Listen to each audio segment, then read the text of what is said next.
Salut Thierry, Bonjour Samar. qu'est-ce que c'est les 5 principes psychothérapeutiques du stress? Alors, les 5 principes psychothérapeutiques du stress, c'est 5 principes qui sont clés pour bien travailler sur le stress et pour améliorer les choses au niveau du bien-être et puis pour faire face au mal-être. En fait, le stress, je le rappelle, c'est une énergie électrique, une énergie vitale. Et pour bien comprendre comment travailler le stress, il faut partir du fait que ça fonctionne comme de l'énergie électrique en fait. Donc les 5 principes psychothérapeutiques du stress qu'il faut bien intégrer sont les suivants. C'est le contact, le niveau d'énergie, le mouvement, la qualité de l'énergie et le principe de la transformation. Je vais te les expliquer en détail. Le premier principe, c'est le contact énergétique. Comme je te l'ai dit tout à l'heure, en fait, le stress est une énergie électrique, une énergie vitale qui est basée sur l'électricité qui fonctionne dans le système nerveux autonome. Donc le premier truc qu'il faut savoir, c'est que dans le stress, soit il y a contact, soit il n'y a pas contact. Et ce contact, c'est le contact avec le corps, avec le système nerveux autonome. Donc le premier truc, c'est que pour bien travailler le stress, il faut revenir au corps. Il faut revenir au contact avec l'énergie vitale, au contact avec l'électricité dans le système nerveux autonome. S'il n'y a pas de... Le docteur Antonio Damasio, qui est le père des neurosciences de l'émotion, c'est un scientifique américain, dit Without feeling, forget about consciousness. Ce qui veut dire que s'il n'y a pas le contact avec le corps, si on ne revient pas au corps, s'il n'y a pas le contact avec l'énergie électrique du corps, avec l'énergie, s'il n'y a pas le contact avec l'énergie, il ne peut pas y avoir la lumière. Pourquoi? Parce que le stress, c'est une énergie électrique. Et l'énergie électrique, elle fonctionne selon l'algèbre binaire de Boole. C'est-à-dire que soit il y a la lumière, là je vois que tu tiens la lampe, soit il n'y a pas la lumière. Soit c'est éteint, soit c'est pas éteint. Si tu veux régler un problème de stress, en fait, il faut qu'il y ait contact avec le corps. Et là, il y aura conscience, et là, il y aura la lumière qui s'éclairera. S'il n'y a pas le contact avec l'énergie électrique du corps, en fait, il peut pas y avoir de transformation positive. Ça, c'est le premier truc. Donc, il faut revenir au corps, et ça passe par les 5 sens, et ça passe par l'électricité, l'énergie vitale du corps. Ça, c'est le premier principe. Le deuxième principe psychothérapeutique du stress, c'est le niveau d'énergie. Comme c'est de l'électricité, il faut retenir le principe de la batterie, c'est-à-dire ou de ce qu'on appelle aussi le réservoir affectif, émotionnel, moral. C'est-à-dire qu'en fait, il faut gérer l'énergie qui est disponible. On peut pas agir si on a la batterie qui est à plat. En psychothérapie, on appelle ça les ressources. Il faut développer les ressources de la personne. Il faut que la personne ait des ressources, des capacités. Et donc là, en fait, il y a les ressources de la personne, il y a les capacités de la personne sur le plan individuel, mais il faut aussi tenir compte des capacités, des ressources dans l'environnement. Donc pour faire face au stress, en fait, il faut aussi qu'on s'y mette tous, parce que si les ressources collectives ne sont pas là, en fait, on ne pourra pas s'en sortir, notamment par rapport aux 7 blessures du cœur. Donc en fait, il faut quand même qu'il y ait un niveau d'énergie de ressources qui soit important dans l'environnement de la personne et à l'intérieur de la personne. Ça, c'est le deuxième principe. Il faut quand même se ressourcer, il faut quand même avoir des ressources disponibles. Et là, il est important qu'on ait une vision par rapport au stress qui soit une vision collective pour avoir plus de ressources pour affronter le problème du stress, notamment l'impact des 7 blessures du cœur dans nos sociétés.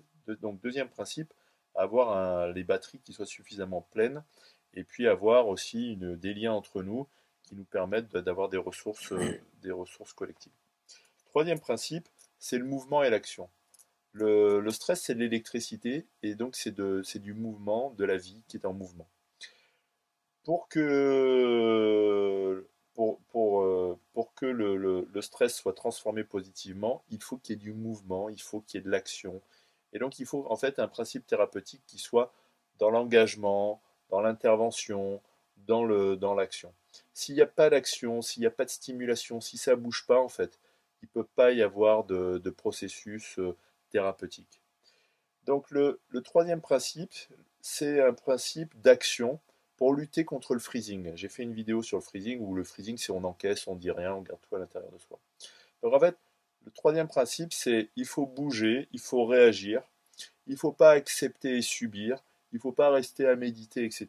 Il faut aussi réagir et lutter contre les 7 blessures du cœur. Action, indignation et sortir de la peur, de la honte par rapport aux 7 blessures du cœur, par exemple. Quatrième principe thérapeutique, c'est la qualité de l'énergie. C'est-à-dire que, je reprends le titre du livre de Peter Levine, Réveiller le tigre. Si réveiller le tigre, c'est se réveiller puis aller tuer son voisin, c'est pas très intéressant. Les guerres, on en a eu plein. Aujourd'hui, tu m'as parlé que aussi bien il y a la guerre qui est en train de se déclarer là entre le Pakistan et l'Inde. Les guerres, faire des bêtises, on sait quoi. Donc l'énergie, elle peut être destructrice. Et donc il faut en fait, comme dirait Star Wars, toi qui es un jeune, il faut aussi qu'il y ait une bonne qualité de l'énergie. C'est-à-dire qu'il faut choisir le bon côté de la force. Il faut choisir aussi la maîtrise de la force et l'équilibre de la force pour ne pas être dans la destructivité.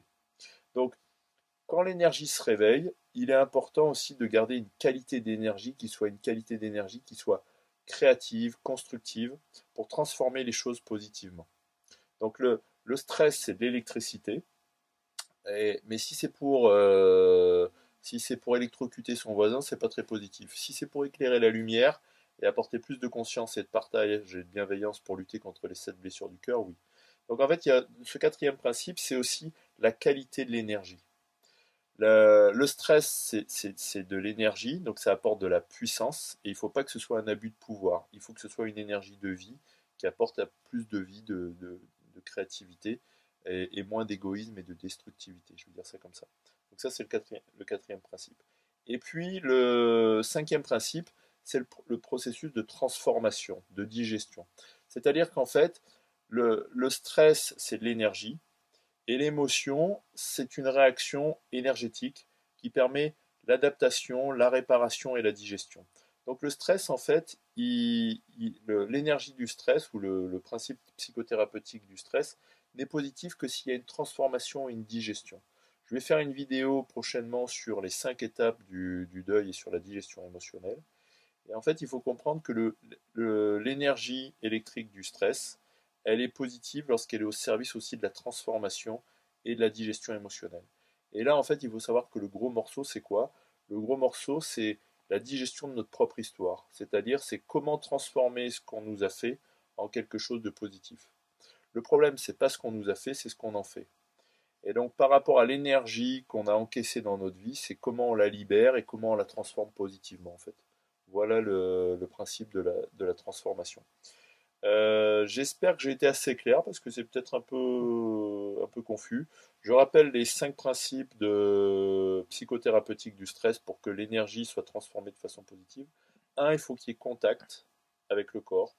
2, il faut qu'il y ait un niveau de ressources qui soit suffisant à la fois à l'intérieur de soi avec les batteries bien rechargées, mais aussi dans l'environnement pour qu'il y ait du soutien, de la bienveillance et de l'attention. Troisième principe, il faut qu'il y ait du mouvement, de l'action pour lutter contre le freezing. Quatrième principe, il faut utiliser le côté, on dit quoi, le côté lumineux de la force? On dit quoi, le côté lumineux de Oui. la force? Ouais. Voilà, on va lutter contre le côté obscur de la force. Donc, mettre son énergie dans quelque chose de positif. Et puis, le cinquième principe, c'est la digestion, la transformation pour transformer sa propre histoire en quelque chose de positif. Et là, il y a une notion que j'aime beaucoup, moi, c'est la notion de transmission et de filiation dans le temps. C'est-à-dire que on a son histoire et on transmet quelque chose à nos enfants, aux générations suivantes. Et donc, c'est une transformation positive des liens qui nous unissent. Et à l'échelle de l'histoire, ça s'appelle le processus d'évolution culturelle. Voilà, ça devient un peu un télo là. Allez, on va arrêter la vidéo.